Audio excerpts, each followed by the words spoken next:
Are you familiar with George Lopez? I am. Do you remember when he had the sitcom in like the early 2000s? Everybody Loves George. I think it was just called the George The George Lopez show? No, the George Lopez show was his late night talk show, which middle-aged moms all across the Midwest just loving it. Welcome to the Site Attendant Podcast, episode 5. That's 5 for my American hombres. I'm Ashley. I'm Jordan. Here we are, back again for more fun. More filled Nick's cages. Cages full of Nicks. Mm-hmm. Why did you try to confuse our listeners by speaking Spanish to them? I think that it's important for people to be multilingual. Just like us, we are. Yep. Mm-hmm. I bet we haven't encountered it yet, but I guarantee there's some sweet Nick Cage speaking Spanish quotes in one of his movies. There has to be. Yeah. I hope that we encounter that soon. Speaking of being multilingual, I wanted to save this until we were live. We are now being downloaded in the UK and South Korea. South Korea Means we're on 4 continents. Holy cow. Mm-hmm. Yeah, I saw a lot of some of the international downloads that we were seeing come through were like ones that I could probably take a guess at, like friends that live like in Ireland or similar. Or Scotland. Oh yeah, Scotland too. Yeah. And like you see them come across and you know, oh yeah, that's my single friend that lives in that country, right? But then you see 3 or 4 more there. You start wondering, who are these other patrons? That is what I thought about when I saw Canada. I was like, I know some people that live in Alberta, like 2 people. And right. Yeah. all of a sudden, there are like 7+ people listening to us up there. So we're growing all over the place. Just keep telling your moms and your coworkers and your Tinder matches and your dads probably too. Oh yeah, I mean the number of moms people have are fairly limited. Typically under 4 moms. Well, that's normal people. But just tell someone. Facebook seems to be holding us hostage as of late in a weird way, like not letting our posts go out to like all of our people. I don't know if it's like a business page thing or what the deal is, but like they seem to really want money from us and we're not that interested in giving them money. So help us out. Hit us with the old share button. That'd be great. So, are there any other major announcements? We're just popping up all over the all globe. Over the world. Yeah. The round globe. That's true. Oh, I wonder. Is he one of the flat Earth? Do you think that Nick Cage is a flat earther? It really wouldn't surprise me at this point. I mean, come on.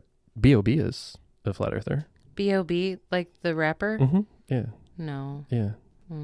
It's kind of sad. Yeah. Because they had that one song. They had a couple actually. They had the one with that girl from Paramore. Oh God, yeah. Well, either way, they're flat earthers. Cool. But we're being listened to all over the flat Earth, guys. Thanks for sharing. Thanks for telling a friend. Let's. You want to talk about a movie? Did we watch a movie? Yeah. Well, yeah. The one with the cars and the thing. Nicolas Cage in The Fast and the Furious. Pretty much, yeah. This was a remake. Did you know that? I told you that. Yeah, I know, but did you know? I found out. New character. guy that takes facts that people tell him and then tell them back to them. Yeah, so Gone in 60 Seconds. I mean, it's a classic. Wait, did you say the name of the film? I missed it. I did just now. Gone in 60 Seconds. Okay, yeah. Okay. We'll never, I think, let that go. No, I don't think we should. Okay, so, yeah, Gone in 60 Seconds. You got your Nick Cages. You got your Angelina Jolies. No John Voight. Giovanni Ribisi. You got your Will Pattons, Chris Ecclestons. You got your Doctor Who's, no Vin Diesel. Who else? You got your Timothy Olyphants and your Robert Duvall's. Robert Duvall? Is he in that? Yeah, he plays Otto. Oh, shit. Oh, yeah. And you got your Vinnie Jones. Okay, Vinnie Jones is my new hero. He's like the greatest part of this whole thing. Yeah. um, so yeah, I mean, so we watched this one on Plex, which we obtained the movie legally. It just happened to be hosted on Plex, as you do. The But MPAA is going to show up on your doorstep after this episode premieres. That's fine. The promo we're gonna film for this. I'm super excited. we're recording the episode before we film the promo, which is understandable.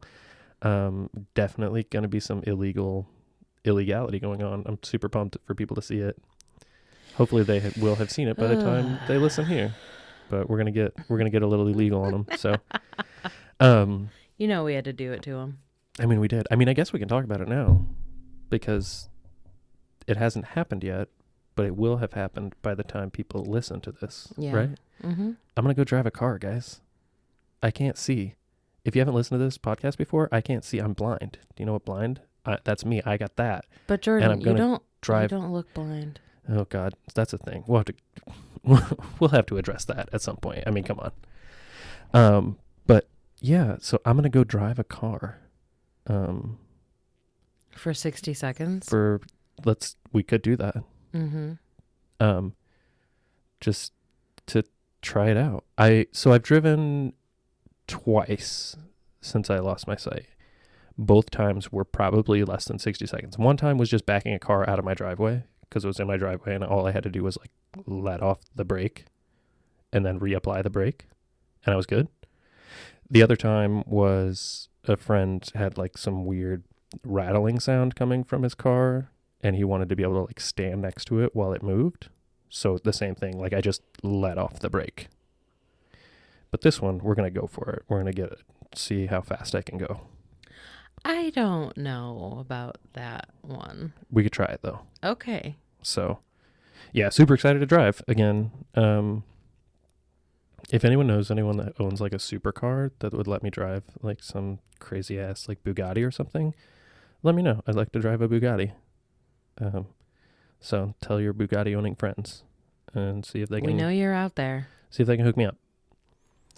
So this movie, what do you want to hit me with a run through, or do you want me to hit you with my? I think it's your turn for the run through. My run through time. Yeah. Okay. I'll just add in some things that you will inevitably miss. Oh God, yes. Wait. Was that ableism? Are you hitting me with some dirt? Absolutely not. Okay. All right, so rundown. This thing opens up with like some music, but also like a ticking, like a stopwatch sound. Did you notice that? No. Yeah, I noticed it immediately, and I thought that it was very on theme. So that's kind of like just like some weird cold open thing, and then we get a killer song of some kind, like I'm not sure what genre it would even be, but there are a few pretty killer songs in this, I think. And I think from there we jump directly to some guys pulling up to like an auto dealership, trying to steal a car, and our Giovanni Ribisi gets like it's really good, like no audio description required, because one of the characters says to him, he says, "I've got to get my tool," and then goes into I imagine the trunk, right? And a guy says, "That's not a tool, that's a brick." Really good exposition. Like that's great. Like no, like got it. Completely understand. So then they steal a car from a dealership, like it's clearly in the showroom, and he like drives it right out the thing, right? Yeah. So this drives it right out of a window. So then proceed to immediate police chase, right? Which this like made me wonder, does LA have like a helicopter in the sky at all times? I think so, but I know that we have some listeners in LA, so if we have anyone who'd like to contribute an answer, that'd be great. Yeah, because it happens like twice where like there's a car chase, and it's within the first like 20 seconds of the chase where like cut to, this is boys won. I've got him going up Wilshire or some other dumb street that you people are always mumbling about. So like, is that a thing? Like, is that cost effective to like just be up there all the time? I don't know. It just seemed weird to me. So then like that's clearly like our cold open, right? And then it cuts to a guy talking about sitting on his hand. Do you know do you know this? Do you remember? Oh yeah, the muscly guy. Yeah. He's talking Yeah. about sometimes I'll sit on my hand for 15 or 20 minutes and He let it calls fall it the asleep. stranger. Calls it the stranger, yeah. Talking about pleasuring himself while it's with his hand that's asleep. Pretty weird way to open a movie, Does but that work? whatever. I'm not sure. You've never tried Never it? considered it at all. All But right. Well, that's another question for our listeners. listener feedback. Very So important. oh God, please don't. Please don't. do. I'm curious, endlessly curious. Okay, so from there, do we straight jump to the Nick Cage intro? No, the cops. They lead the cops to the warehouse. Oh yeah, So yeah. they have to like abandon the warehouse and like the cars that they've stolen.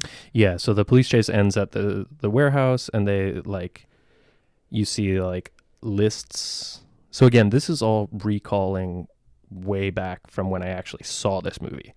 At no point is there like, because again, we watch without audio description.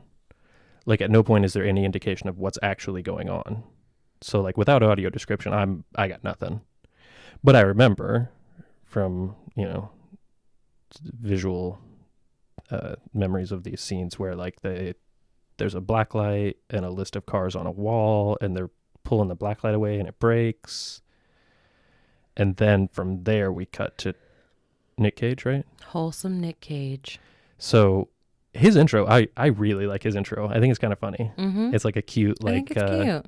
like a turn, like hit you with the unexpected thing. Mm-hmm. It's like him giving some pretty heavy sounding instructions on how to drive a car, and then it pans out and he's giving these instructions to like 7-year-olds in go-karts. That's very pretty lovable. good. It's pretty He's good. a very normal human being. So, God, we get the common, the old trope here at this point where his old pal visits him at his job and requests for him to come out of retirement. And, I mean, I feel like this is like every movie. Yeah. Not every movie, but like half of all the movies. I'll do this one last job and then I'm out forever. That, yes.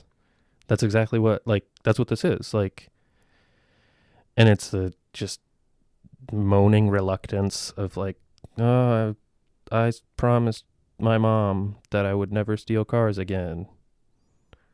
But why does he do it? Why does he get back in the game, Jordan? Tell us. Because his sad brother was the one in that cold opening scene who did a shitty job of stealing a car.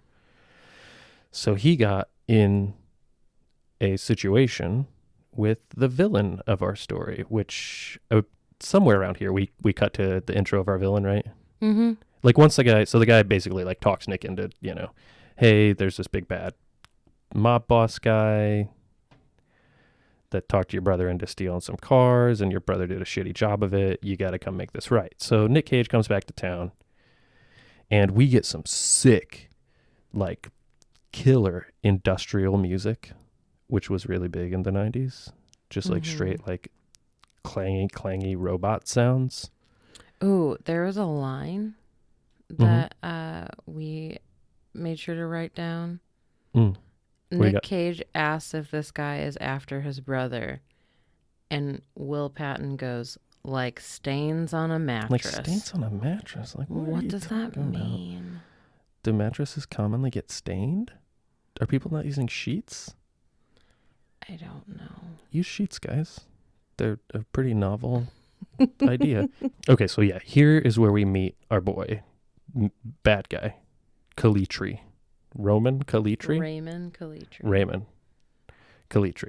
So we get our crazy, weird, like late 90s industrial music. then we meet our guy, and it's Nick Cage having a conversation with this guy. And you said this guy is the Doctor Who, right? Ninth Doctor. Okay, which he's the good one. People like him. I don't know if yeah, I don't know. Because I remember anytime people. He's like the first one of like the reboots after like the 70s or something. I don't remember. Okay, either way. So it's Nick having a conversation Some with this Doctor guy. Who nerd is gonna choke me. That's fine. I got choked up by a Lord of the Rings nerd before, so no, don't worry. Don't let them get you down. Okay. So Nick Cage conversation with this Kalitri man. Guy's really obsessed with furniture. Cool, neat little villain quirk. Then Nick Cage tries to pay off his brother's debt, and the villain says it's not good enough. Steal the cars for me, or I'll kill your brother. And then what's his demonstration of power here?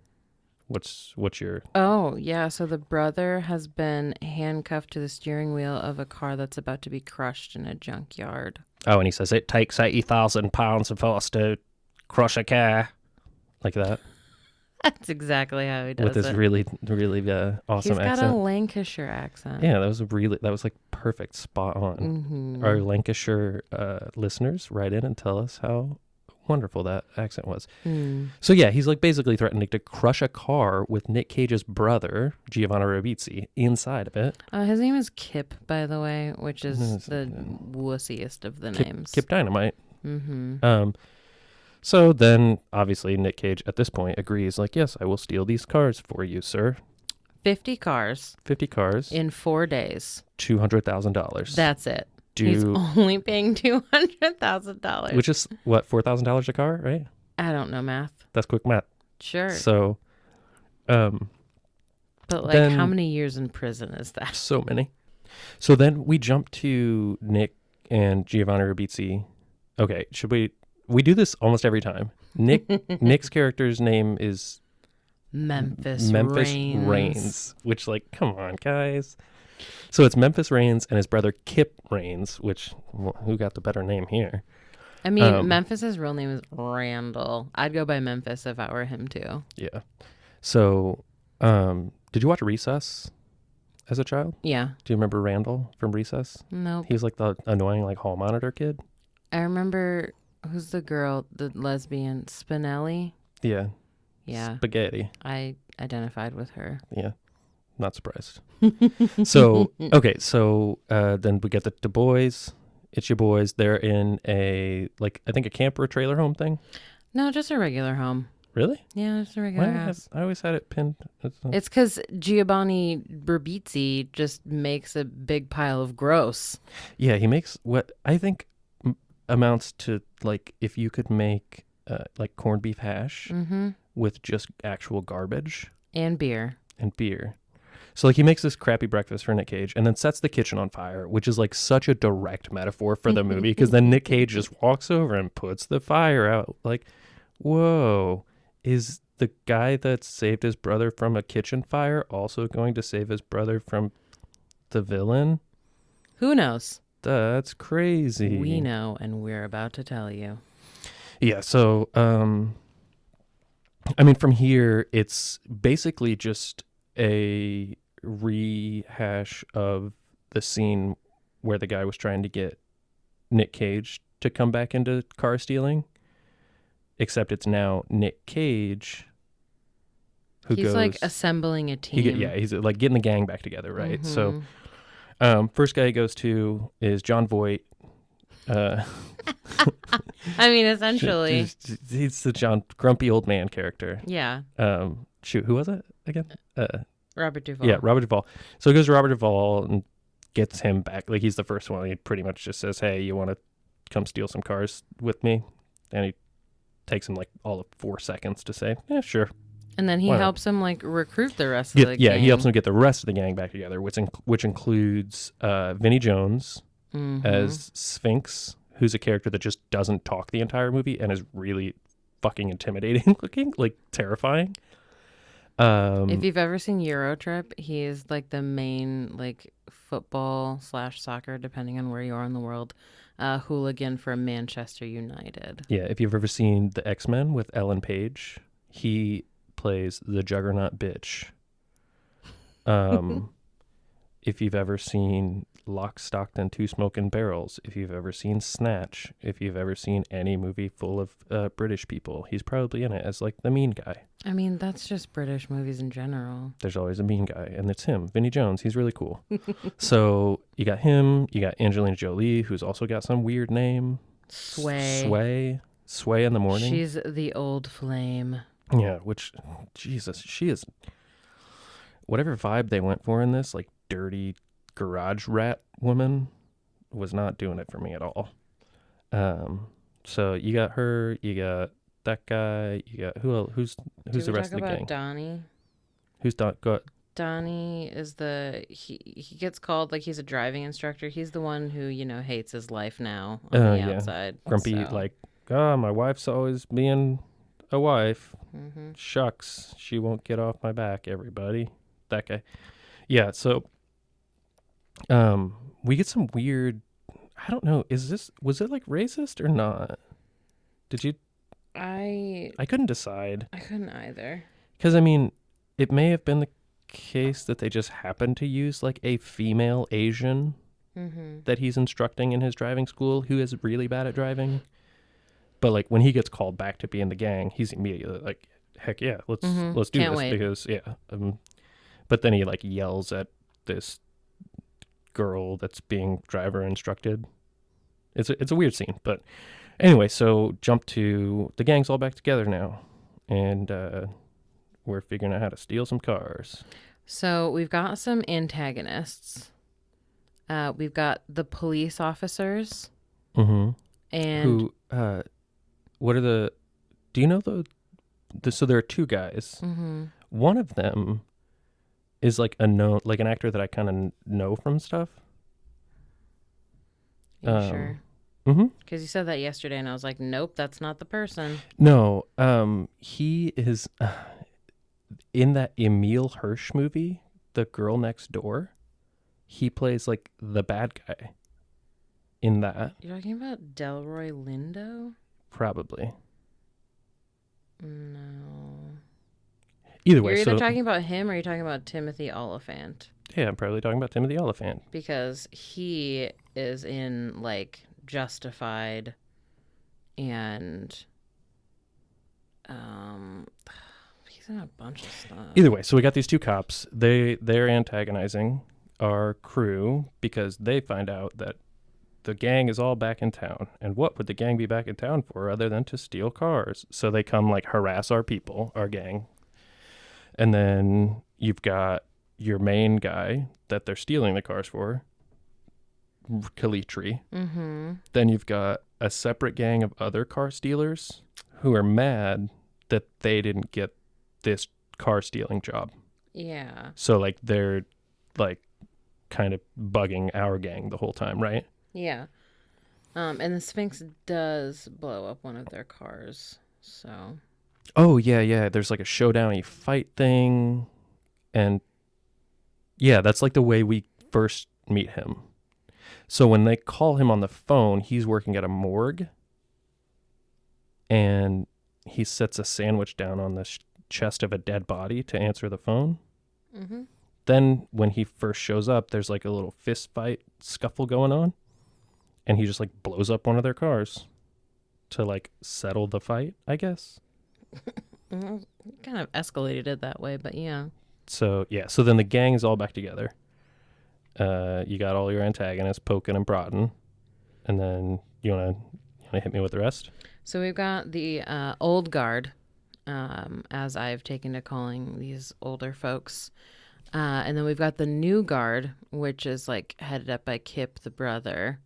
Oh, it's like the young guys and the old guys. Yeah. Okay. So Memphis like has his crew, and he's like, all right, we're gonna do this, and then Kip brings along his crew, and Memphis is like, no, sorry, no, but you're not bringing your little friends. Young people are stupid. And Kip is like, but there's like, the IT guy and the driver dude, and there's this one guy who orders pizzas really well.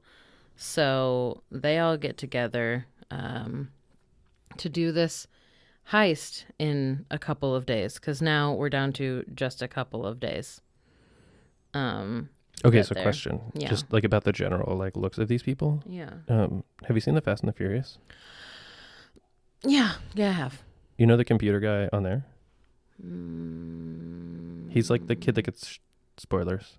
Kid that Oh, in gets the shot. first one. Yeah, yeah, Yeah. yeah. Skinny white guy. Yeah. Does he look like the computer guy for this Kind thing? of, See? yeah. Okay, yeah. I kind of figured they look like gross, pale, pasty, like very intentionally like, oh, all computer people are pale, pasty, gross, like super skinny, They so pale. greasy. Yeah, I so pale. Hmm. Yeah, I just kind of figured, and I couldn't remember, and I have a pretty solid memory of what the rest of these people all look like. So There's one called like Freb or something stupid. He's the pizza delivery or the Jesus. pizza orderer. Okay, so what do we get? We get them now planning on making the plans to steal all the cars. Mm-hmm. But the cops are already onto them because they had a dude at a dealership on the inside. So the cops already know like They got an inside where their guy. headquarters are and all that stuff, or where their headquarters is. I can speak English. They've got the list of women's names for the cars again. The main crew does. Oh yeah, that's something too. That's something interesting, I guess. The whole list of all the cars in the beginning. I don't think they were. I think in the first scene where we saw the list with the blacklight stuff, Mm-hmm. I think they were just cars. Were they? But I think when Nick Cage comes in, he changes them all and gives every car now has the name of a female woman. You would think that like his brother would have picked up on that previously. I don't remember, and I guess we would have to go back and like look at what the list looked like in that first scene. Mm-hmm. But so yeah, now every car has a name of Yes. a woman, Yeah. which is fine. I mean, I guess code is code. You could have easily given them names of men or names of airplanes or whatever the hell you wanted. It's fine. And we find out there's one particular car called Eleanor that's a 67 Mustang GT500 Shelby, right? Yes. That he's he has a storied past with. Yeah. When she shows up on screen, he like basically seduces the car. Yeah, and it's always like the she's got her own soundtrack. Mm-hmm. Like that weird, like distant ambient electronica happening. So, okay, I feel like we're kind of, I feel like we're dragging this out, but maybe not. I don't know. I feel like this movie is about 50% preparing to steal cars and Mhm. drama surrounding that. 30% stealing cars, and then 20% like drama and stuff on the other side. Yeah. Is that? I mean, there's for this to be what it is. There's not a whole lot of stealing cars. Yeah. Well, we do actually get to the stealing cars now, but Yeah. not before Nick Cage gets out his old leather jacket and says, "I'm a bad man." Oh my god, is he looking in the mirror when he does this? I think he's looking at the leather jacket. And then to get pumped up, he makes them play Lowrider. Which, I mean, of all songs to pump you up, that song is incredibly boring and slow. And are you familiar with George Lopez? I am. Do you remember when he had the sitcom in like the early 2000s? Everybody Loves George. I think it was just called the George Lopez show? No, the George Lopez show was his late night talk show, which middle-aged moms all across the Midwest just loving it, I guess. But no, he had that sitcom, and I think that Lowrider was the theme song for that sitcom. Good. I don't think that I'm telling you a lie. So then now we start stealing some cars. Yeah, there's like a montage. That takes care of almost all Like- of the actual stealing, Yeah. right? Break in, wire car, get out. Yeah. I mean, there are a couple of them where they're like, oh, wait, that's a cop. Hold on. Oh, there. We got to get out of here and figure Yeah. something else out. Right. And And then apparently there are a few cars that require some like special keys. Yeah, which that's is, where they get which, into trouble. yeah, that's where the inside guy came from because he was getting them these special keys, but the cops flipped him, right? Mm-hmm. Um, so So we have to no, talk about the dog. yeah, no dogs were harmed in the making of this movie, but there was like a weird scene. Yeah. We got a big drooly, Mastiff. yeah, English. What's I don't know. we got a big drooly Big mastiff, dog. big boy, Yeah. big boy. And he eats the keys to those cars Mm-hmm. because there were the cars that they needed the special keys for. Mm-hmm. He ate some of those. Yeah, and someone threatens him with a knife. Someone's just like, well, why don't we just cut? Is it Sphinx? Yeah, he just like He pulls out the He knife. just pulls out the knife. He doesn't say anything because he doesn't say anything at all. Yeah. So he just pulls out a knife, and they're like, no, no, no. That's not how we do things. So there's a scene where I think it's like the IT kid and the pizza order delivery boy. Yeah, it's their job to follow the dog around Yeah. and fish through his poop. Mm-hmm. So the dog does not get harmed, and they eventually do get the keys. They get the keys out of the poop Mm-hmm. while they're being harassed by That L- gang. Oh, no, the- a different gang. the Latino gang, Oh, yes. one of our famous gangs. They're approaching them and telling them that it's time to get the heck out of our neighborhood, boys. And then the dog poops, and one of the guys just like reaches in, going for the key, right? Yeah. And the guy's like, gross. And he says a line that's really great. He says, "Who gets their jollies off by playing with dog poop?" Like, no one. No, The answer is no one. We're not here to kink shame anyone. I am. As long as the Not dog really. isn't I'm not- actually involved. I'm not gonna. I'm not here to alienate more of Yeah. our audience, but I think you do that every single episode. You alienate some population of listeners. probably. But the dog poop audience, that's fine. I'll alienate them. It's fine.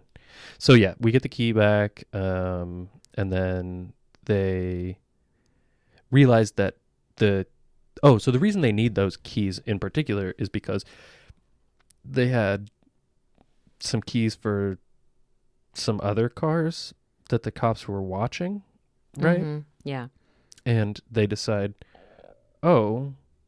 instead of getting to stealing the cars that the cops are watching, let's steal the cars that we failed at stealing at the beginning of the movie that are in the police impound. So now they're going to go steal some police impound cars. Yeah, but there's a lot that happens before then. Jesus. Mhm. Okay. Again, like, I get it, but some chunks of this movie, and as much as like this movie compared to almost all of the other ones we've watched so far, are really great.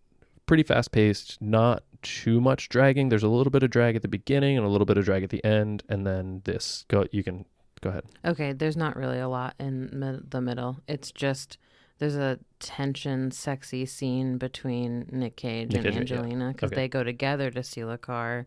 Oh my God. And she asks him, what do you get more of a rush from? Having sex or stealing cars? And Nick Cage is like, both at the same time? Both is good. So then do they actually have sex, or like they have like a little bit of a tension-y kind of like, and, like you left me, blah, blah, blah. And then like a little bit later, like while they're still waiting to steal this car, they get real makey-outy, and Nicolas Cage is spouting off all these car things while this is happening. Yeah, it's the same as like the Between Worlds thing we were having, where it's like, read from memories for me, and he's just like saying weird shit while having sex.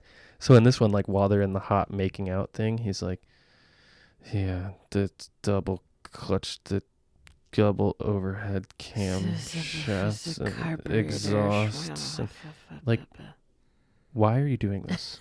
It's literally the worst thing in the world. Everyone is uncomfortable right now. Angelina was into it, apparently. Apparently. It's whatever. So. Then they break into the LAPD impound lot. And they steal some cars from them. Which Boom. is, like, in all the weird stuff in this movie, I think you said that's the least believable part of the whole thing. Yeah, definitely. And Yeah. especially with this next part that I'm about to talk about. Go ahead. It's all They you. go and steal a big Hummer. The Sphinx and another character go and steal a Hummer, and the license plate says Snake. And you find out later why. There's a gigantic snake There's a snake inside inside the vehicle, which and apparently was just like hanging out in the headliner or something. Because isn't no, it it? was like on. It was in the back seat. Oh, okay. Yeah, just chilling back there. Um, it was just like a ball python, so like it really wouldn't have been that big a deal. Of all the But of snakes, course, they're freaking out. like of all the snakes, it's a pretty boring snake. Yeah, it is. And so like the Sphinx like is obviously like trying to control this vehicle while this other person is freaking out. And he ends up like bashing the car a whole bunch. And then I brought up the fact that like there's always a mission in Grand Theft Auto where like you have to boost cars and like you can't damage them at all. And I was just like, well, they failed this mission because like they pretty heavily damaged this Hummer. They're just like bouncing off the cars that are like parallel parked on either side of the road. Mm-hmm. Yeah. That's one thing too. You just brought my attention back to is they continuously refer to like the stealing these cars as boosting. Oh, boosting, yeah. boosting. They say Mhm. it so many times, which is fine. But They're so cool. yeah, super cool. So from there, I mean, that pretty much covers like the core of the stealing, and then we jump to Nick Cage stealing his nemesis vehicle, the 67 Shelby GT500. And it again, he like walks in, and it's all the weird like angels singing from the heavens, weird ambient music. Then we get a crazy like 15-minute chase scene, yeah. Yeah, and this is the another chase scene one. is to like a Rammstein soundtrack. Oh yeah, just straight, yeah. Mm-hmm. Like industrial metal, yeah. And again, there's a Is helicopter. it? Yeah, yeah. He's being Chopper's chased by already in the a sky. helicopter, and he hits the nitrous button. And then there's a point where I think Timothy Oliphant says, "Man, this guy can drive." Like he's super impressed, and his partner just looks at him like, "Are you fucking kidding me?" Of course he can drive. He's the main character of a film about stealing cars. Why wouldn't he be able to drive? Who can really know? But I know this for a couple of reasons. One, I was doing a little bit of research on the movie, and I did remember there was like something weird about this car, but that button. Did you notice the shifter says "Go baby go"? Go baby go. Yep. Mm-hmm. That's kind of cute. I mean, it's better than the dudes that have like the 8-ball on the shifter or similar, like weird, like what? Okay. So steals the car, gets back to the villain man's weird junkyard complex, and it's all busted and beat to hell. And this is where we get a line that I really, really enjoy. Where our villain says, I wanted 50 cars, not 49 and a half. Again, perfect accent on my part. You're welcome. You're great. And then we just get a showdown fight, basically, right? I mean... Yeah, there's a confrontation with Calitri. The cop actually ends up having a confrontation with him that Yeah, it's like all Memphis of our... saves him from. Yeah, it's like all of our main players in the movie come together in one deal where the bad guy is pointing his gun at a cop, right? Yeah. And Nick Cage comes and shoves bad guy to his death down the industrial pit of industrial doom. Yeah. Pretty quick ending. So, And then of course he gets let go because I mean he just saved a cop's life. So the cop's like, I mean, I know I told you earlier in the movie that I was going to put you in prison if you step a foot out of line, but you just saved my life, so see ya. I'll just let you go. Yeah. No worries. Have fun. The end. Well, Then we get our Fast scene. and Furious cookout scene at the end. It's all about family. Family. Nope. Family. Nope. No. We don't. No. Oh, okay. Those fans, we will definitely. No. No. I love them. I love them so much. ICP for life. We want to go We to are- the gathering. It Yeah. sounds like a cool place. It really does. Also, Fago is actually pretty Fago's delicious. Legit delicious. It's so good. Okay, so yeah, we get our cookout. It's not a cookout though. They're at like a diner, right? No, it's a good. Oh, the cook. Oh, yeah. damn. Okay. Where we hear our first line from the Sphinx guy. Mm-hmm. And what's his line? Basically, It was, it's something. The friendship was the wounds. The real treasure was the that friendship got we shot made along the way. Yeah, that kind of shit. Basically, like, guys, at the end of the day, we all had fun and we all stayed clean. So good on you. And then someone, so what's he say? He says, "Man, I thought you were from Long Beach." Yeah, because when he says his like, "Hey guys, it was all about the fun we had along the way," like he does it with a pretty severe British accent. Mm-hmm. So. And then Kip gives his brother a car. Yeah. And we're all happy. So. There you go. What'd you think? It's a wild ride. I enjoyed it. Had you seen it before? No. Okay. Yeah. So this was a running joke for a really long time for us, remember? Oh, yeah. Jordan once upon a time learned that I had never seen Gone in 60 Seconds and was like, all right, we're going to watch Gone in 60 Seconds. And I swear to God, we probably watched 50 movies between when he said that and when we actually watched it. And I would just occasionally bring it back up and be like, hey, you want to watch Gone in 60 Seconds later? It just wouldn't happen. Instead, we would Or find ourselves... he would be like, have you ever seen Gone in 60 Seconds? And I'd be like, have you ever seen Nacho Libre? Same. Because we just always ask each other the same questions. Over and over again. And this was kind of the birth of this podcast. Like, yeah, kind of. Yeah, I think it was a lot of like, we like talking about this and Con Air, I think, were what like kicked us into like wanting to talk about Nick Cage in any way. Yeah. So, I enjoyed it. Should I give a rating? Are we going to go on to the ratings, or are we going to Yeah, I'm just trying to think of anything we missed through the movie. Oh, we did miss one scene with some weird, almost another racism that happened. Oh. Do you remember? So at some point, Nick has antagonized this gang of black guys and has upset them. And they're chasing him, and he runs into a diner, and the diner is full of police.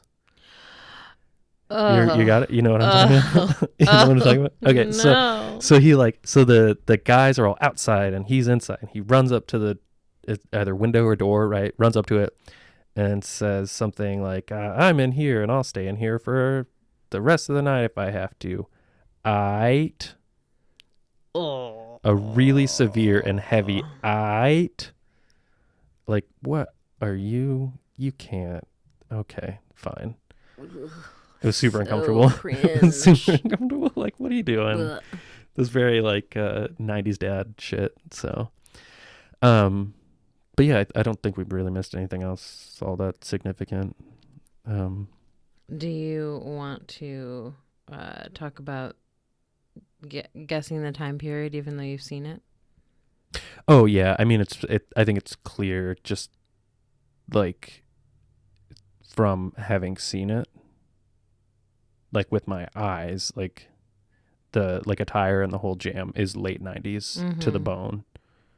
But I feel like I have a distinct memory of like seeing it for the first time in like 2001 for some reason. Mm-hmm.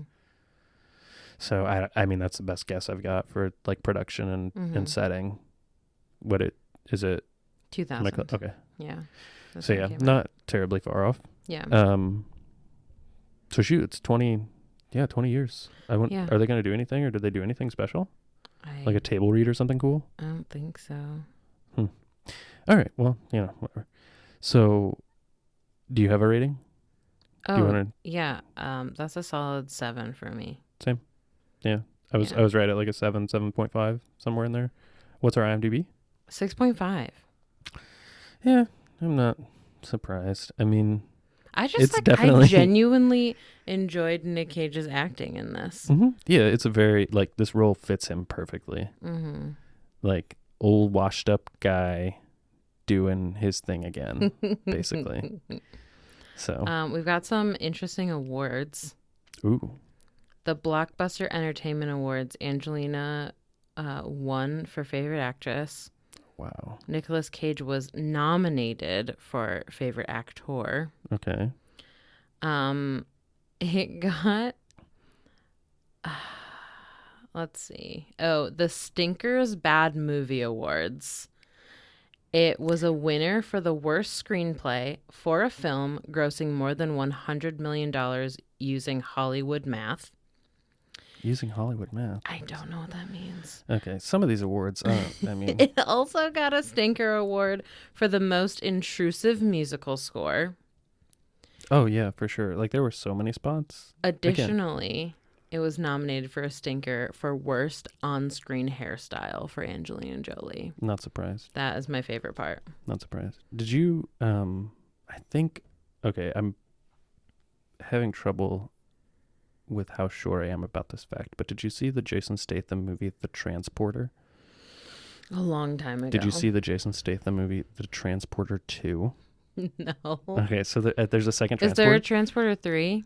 Oh, probably, yeah. Okay. But anyway, I think there's a lady with like similar dreadlocks in that movie. Ooh. But yeah, they're gross. What are you doing? Come on. Yeah. It didn't really. It got like nominated for an MTV Movie and TV Award for Yeah. Best Action Sequence. It got some stunt awards for sure. Oh yeah, Um, that completely makes sense. Yeah. So yeah, it got several nominations and several awards. Okay. Well, I'm not terribly surprised. I mean, I feel like it hits like, and I guess with it hitting like the Nickelodeon, MTV, Blockbuster, like those awards, I felt like they were more like pop culture awards rather than like Yeah. high class, or not high class, but like the artsy side of like film. Well, I mean, how many Dances with Wolves has Nick Cage been in? I don't know if he's been in any like complete like game changers like that, like, but I mean, honestly, I think that we will see him in like one of those like earth shattering roles, like when you got like a Adam Sandler in Punch Drunk Love, like just out of nowhere you get like this actor that shouldn't be making something like that. Or I guess the one that Uncut Gemstones, Mm-hmm. everyone was raving about that recently, where like I think my dad mentioned it recently and that I need to watch it. yeah, you get these actors that just pop into roles, and I think in the next decade we're going to see Nick Cage doing something that's just going to blow our minds. I have faith. Okay.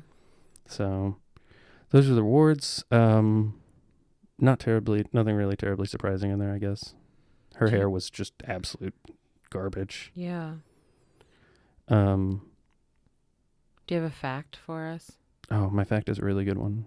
Good. So they made like the Eleanor, the specific 67 GT500 Shelby.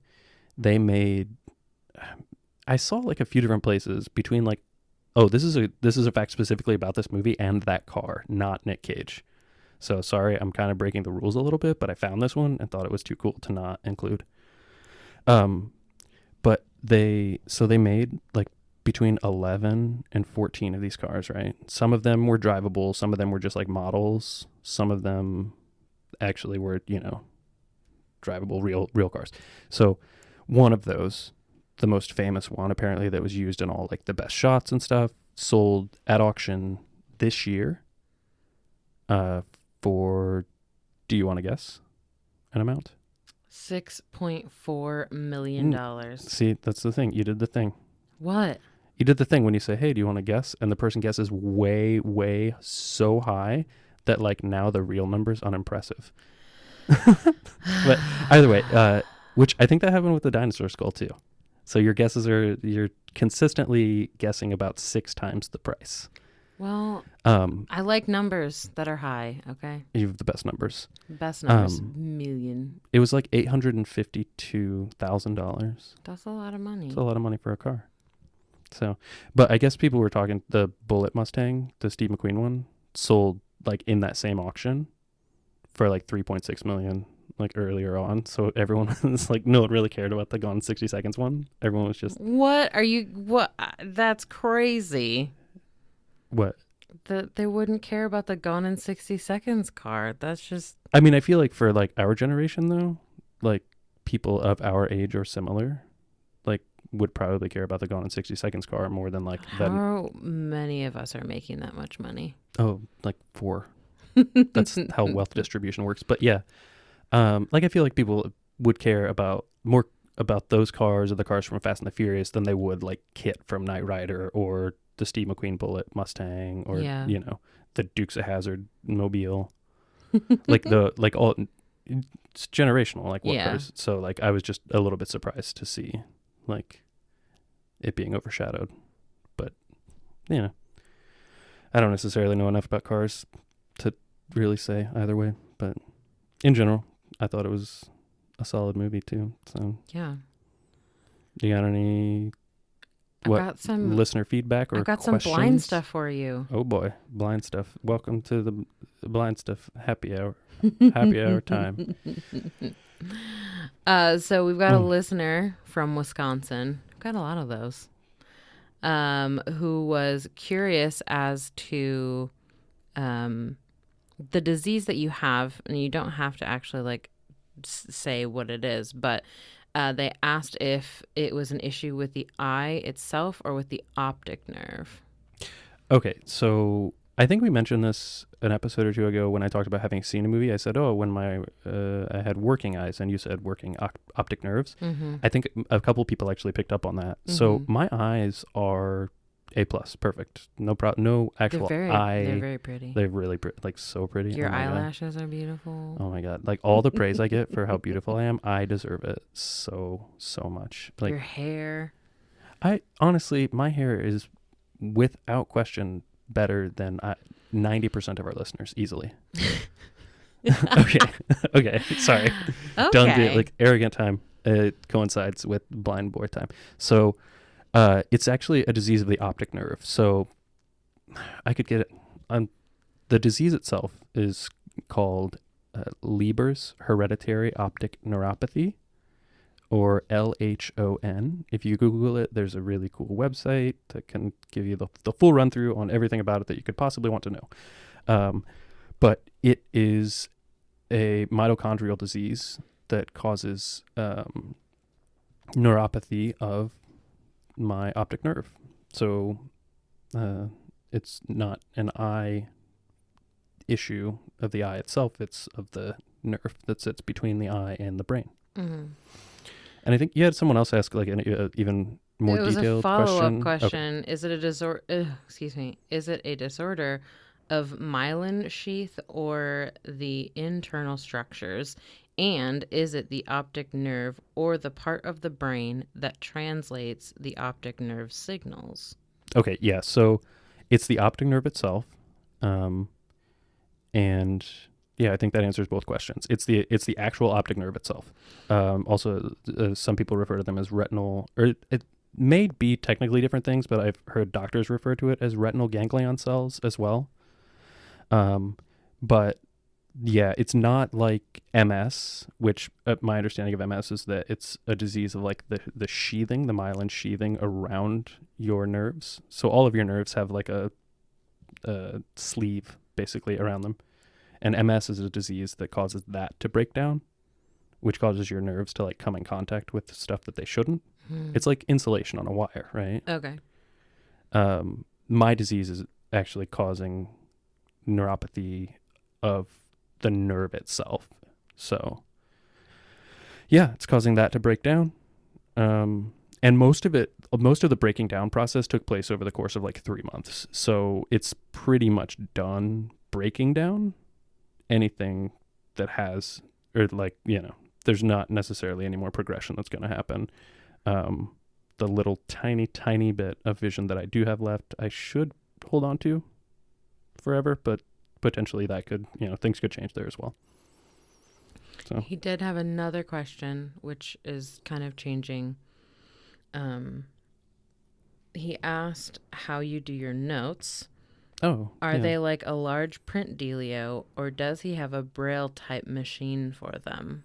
Okay, so we actually made a Facebook post that kind of got into this a little bit. I keep, so when I'm working like on a computer, if I am using my phone and computer at the same time, I'll use like what I have on now, which is a pair of like over-ear headphones, and then I'll tuck an earbud into one of my ears with the headphones still on, so I can get notes from my iPhone using the text to speech, which on iPhone is called VoiceOver.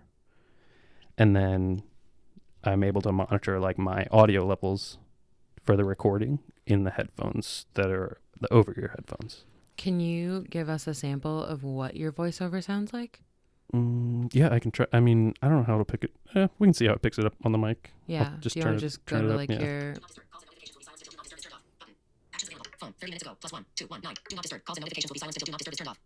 So that's pretty high speed. We can make a video or something for like the Facebook page or the Yeah. social media, but like that was a quick, audio sample at least. Yeah. But that is what's coming in through my headphone while we record. And then, like as we're watching the movie, I just take notes in the Notes app, iPhone Notes app, which kind of sucks. But if anyone's got any note app recommendations, let me know. Otherwise, I guess I could just use Google Docs too. Yeah. But You said it's not as user friendly. yeah, the Notes app is just kind of clunky. I felt that way even like I was using my iPhone with Sight. Like I just never felt like it was that strong of an app. Yeah. I don't really like using it unless it's like, hey, write this down quick, and I don't have anything to actually physically write anything down with. I'll just throw it in my notes. Right. Can you kind of speak to your experience with Braille at all? Yeah. So, okay. Yeah. So the question was, do I have like a large print or Braille device of some kind? So I like my vision loss is to the point where large print does not serve me in any way whatsoever. So all of my interactions with text of any kind take place through electronic devices at this point. And if I was more proficient with Braille, they make these things called refreshable Braille displays, which are, I guess, would seem similar in appearance to like an iPad, but they have tons of little Braille cells on them. And as you run your fingers over the Braille, the dots pop up and retract to form new letters. So it's like reading a page, and as you turn the page, all the Braille, refreshes. Refreshable Braille display. But my Braille reading skills aren't really at that proficient of a level where that would be a useful piece of equipment for me.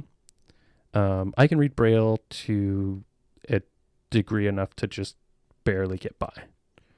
And I'm working all the time to get better, but it's a really long process because as much as you can learn the forms of the letters and their shapes, training your fingers to actually feel and pick up on like what those feel like is a really difficult and kind of lengthy process. So, and I've kind of slacked on it, through the years. So that doesn't help either. But yeah, getting better all the time. But yeah, almost all of my, interactions with text goes through some electronic device.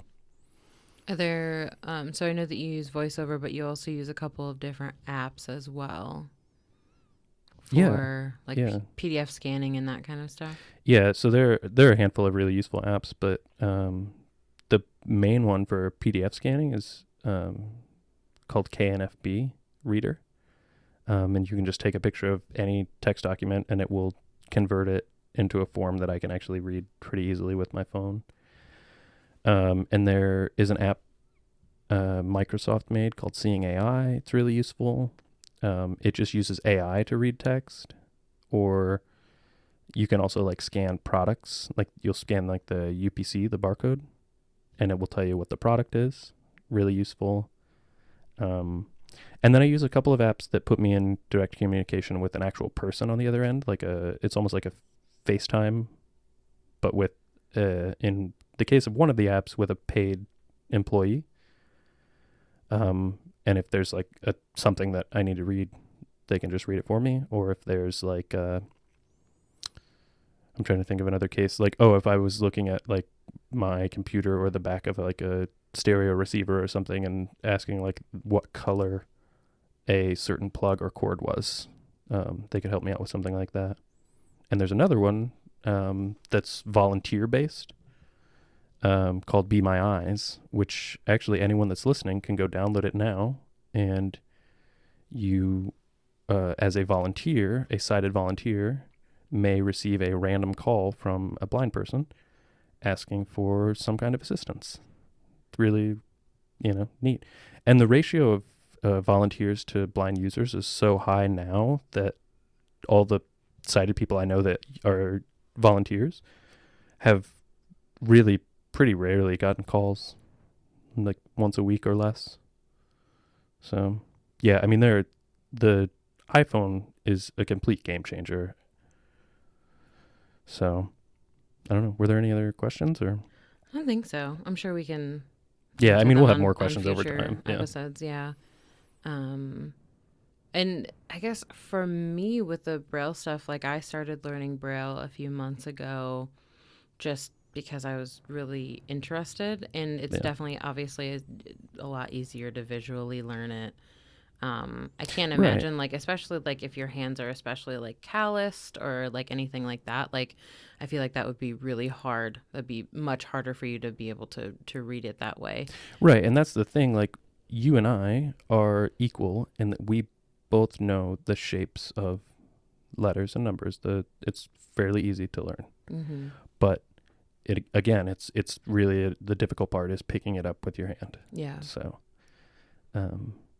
but yeah, getting there a little bit at a time. So Yeah. We're both on grade I'm 1. slacking. Yeah. So All right. I don't think I have anything else. Please keep giving us feedback. Again, there were a few different times that we asked for some feedback. That really important, especially the one about the LA and if there's actually a helicopter in the sky all the time. Very yeah, important. I'd like to know. Please, Yeah. please give us feedback on that. And we're still streaming on Apple Podcasts, Google Podcasts, Spotify, a bunch of other We're ones, actually like smaller streaming. ones. We're streaming on whatever service you're listening to us on right now. Yeah, It's really strange. crazy. We've got our Facebook page, and like we mentioned earlier, we kind of feel like Facebook is like holding us hostage and wanting us to like make ads constantly. So if you do end up seeing a post by us, like us, share us, comment something, because it helps us keep creating content. Yeah. Twitter as well. We're still at Site Attendant on Twitter, Instagram, YouTube. Siteattendant@gmail.com for those sweet, sweet emails. Shoot us an email. If you got any suggestions and you don't want to publicly demean us or anything like that, you can go ahead and shoot us an email if you'd like. And just on the sharing thing, I know we've hit on it a couple of times, but if you want to go ahead and share us with the person that you buy something from at a convenience store this week, that'd be cool. Yeah. Harass random people in public, employees of your convenience store would be good. Mm-hmm. All right. You got anything else? I think I'm good. Okay. Love you. Bye.